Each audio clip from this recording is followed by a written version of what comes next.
In a bustling city, a rooftop rain designer moves between terraces, turning storms into living lessons about water. Sensors and artful placement guide droplets into spiraling channels that irrigate green roofs and soften the urban dust.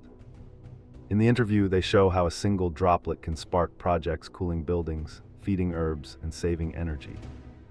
They translate science into stories and recount a prototype misfire that finally redirected flow with a relieved grin. The chat ends with a pledge to mentor young designers who want rain-powered design reshaping city life.